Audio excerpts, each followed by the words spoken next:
What's up guys, JJ here, and today we're doing a huge plant unboxing. I actually just bought my first ever bulk order of plants, so we have hundreds of dollars worth of plants in this box, and I'm really excited to open them up and show you guys what we have, and we'll do like a little mini care guide along the way for every plant.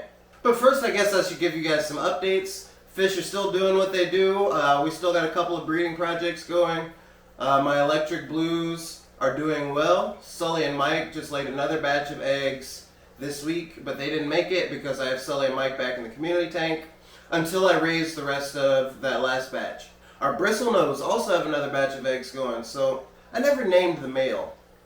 It was actually really frustrating, I'll tell you. Back before I knew how to tell the difference between males and females, I named the female Alfred because she was going to be the butler of the tank. And then Alfred turned into Frida. I think we started calling her Frida. But then I was done naming plecos after that. But they're doing great. They got another clutch of eggs that were wigglers as of this morning, so they should be free swimming in another day or two. My angelfish also laid another batch of eggs, and this is about 6, and we've had no babies. So I'm really running out of patience for them to figure it out. I think I might take the angelfish eggs out and try to raise them myself again. And I think that's all the news we have for you today. Oh, I gotta tell you guys, it is hot. You can probably see me sweating. It is 1,000,000 degrees. My air conditioner's been out for 2 or 3 days, and you can't be out of air conditioner down here in Southwest Florida. Whew. So the inside of my house is probably like 86 degrees. The fish room where I am right now is probably closer to 90 because it just stays warmer. And I am sweating bullets. The fish, some of them are starting to have a hard time. So I'm trying to keep them cool. I just did water changes, get some fresh, cool water in there. I've even had a couple of filters go out since it's been hot. I didn't even think that would be a thing that would have anything to do with the heat, but I guess it is because it's happening. It's 2 filters I've had to take apart and fix since yesterday. So I don't know if they're just getting hot and seizing up and not functioning right, or if it's just a coincidence, but it is rough. And those filters really can't go out right now because with these temperatures up, these fish in this upper 80 degree what? Not weather. Is it weather inside your house? I guess it is when you live in Florida and you don't have air conditioning. So they're in this water that's like 86, 88, and the higher that temp goes, the faster the air dissipates. So you really need to keep the water moving or keep an air stone on them because they don't have as much air in the tank. And that's one of the problems I've been running into as well. So maybe I'll do a video about how to keep your tanks cool when you're having problems with that. I know West Coast had some problems with that a couple years ago, like Oregon, Washington were really hot, and everybody's trying to figure out how to keep their fish cool. So maybe I'll do a video on that. I also had my power go out, so that was a thing this week. Had the fish on bubblers and air stones, battery packs. So man, it has been a rough week, but we haven't lost that many, and the ones I have, I'll update you guys on another video because I don't want to be a bummer here because I'm so excited about these plants. So without any further ado, let's bust this thing open. Now I just got this is my first wholesale order. Had to get my paperwork together to start being able to do wholesale deals. And I probably have about $500 or $600 worth of plants here, retail value. And some of those will end up, I'll start breaking them apart and propagating them so I can grow them under my lights and my water, which is the way I like to do it. And then some of them, like Amazon swords, I want to get in my big community tank. And then I might list some on the website as well because I can't propagate swords. It takes forever to wait for the flowers to bloom and all that. So I just got those for funsies. Oh, that was a spoiler though. This is an unboxing. You got to see what we unboxed. So let's get into it.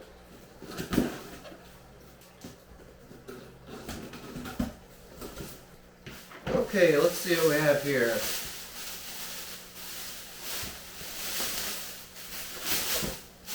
Bro, this is like Christmas. We hit the jackpot. I mean, I know I paid for them, but it still feels like a jackpot. I ordered a few pieces of spiderwood, and that'll just go straight to the website. I don't need to grow spiderwood. I just want people to be able to get it to go with their plants. So anything I say is going to be on the website. That's jjgillsaquatics, link in description. Carol Spiderwoods.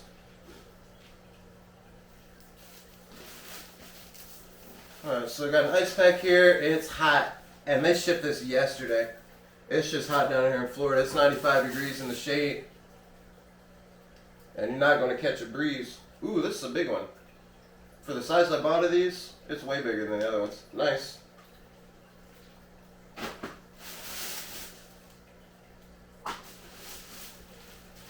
Ooh, okay, what do we have here? We got large Java ferns.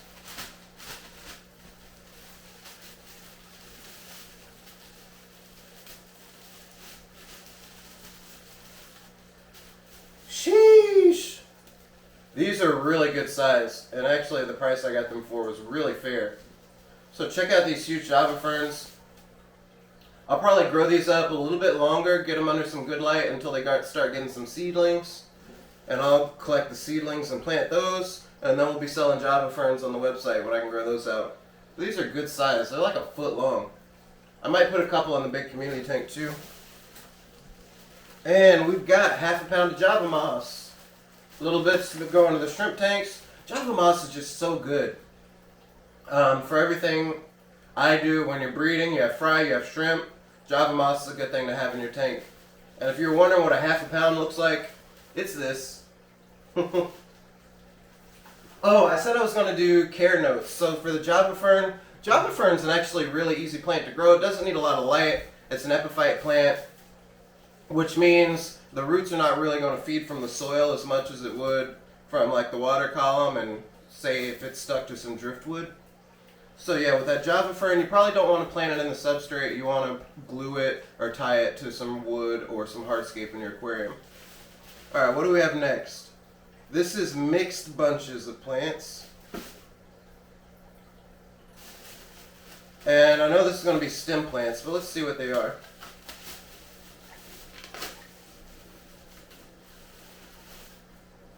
Ooh! So we have some, it looks like Ludwigia here. Maybe Ludwigia palustris? I've never kept it before, but I know it's Ludwigia. I think it'll get really nice and red. And Ludwigia is a stem plant, so it'll take a little bit of root in your substrate, but it also feeds from the water column. Oh, it's not all the same. So this is Ludwigia. And this is Rotala rotundifolia, which I don't really need because I grow it already.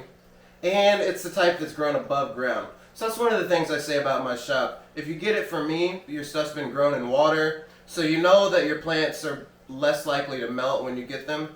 These guys right here, these round leaves that they have, once you put them in water, it'll start to get long and skinny, and then that's when they start to turn red as they get closer to the light. So there's a lot of transforming before this Rotala rotundifolia goes from being grown above ground to being in your tank.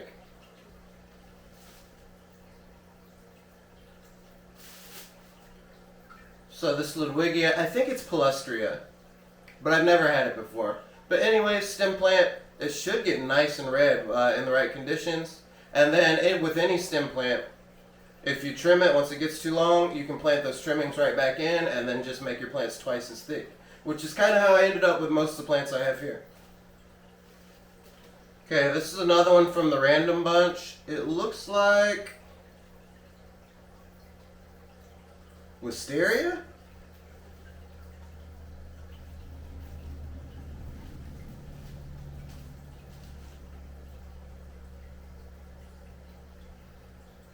I'm not sure on this one, but it's another one that is a stem plant. You can cut it and trim it, and you'll be able to propagate it. I think it looks a little different grown in water, which is why I'm having some trouble IDing it. But it might be wisteria. And that's it on the mixed bunches of stem plants. I bought a bunch of rock wool because I need that to root the plants that I already have growing.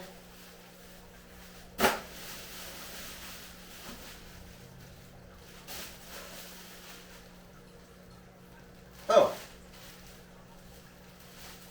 So we got another plant here. Now this is Anacharis, and I grow a lot of Anacharis. I'll have have to grow this up a little bit because it's not looking super great. So I'll have to get this in a tank where it'll really start turning green and start taking some root, hopefully. Anacharis is another one of those plants, just like our other stem plants, where they can feed through pretty much any part of the plant. They'll take roots all the way up the stem. You can plant them in substrate. These look like they're grown above ground. Sometimes you can just grow them floating in your pond and they're just fine. And they're pretty easy. I would say this is one of those like hornwort. It's really easy. The more light, the better, and they'll grow super fast for you. And then our last thing to open today, I think, yep, is going to be this box, or this bag of swords. I got 18 Amazon swords, and this was the medium size that I could get from the catalog. And medium is looking pretty good. This is what, 8 inches maybe? 8 or 9 inches?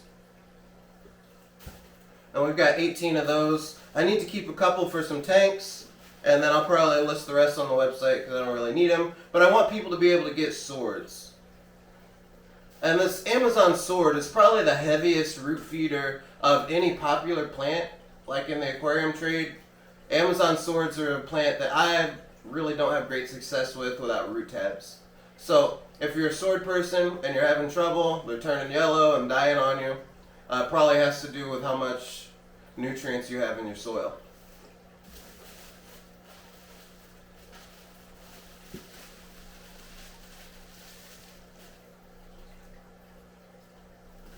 Oh, and there's some ocelot swords in here.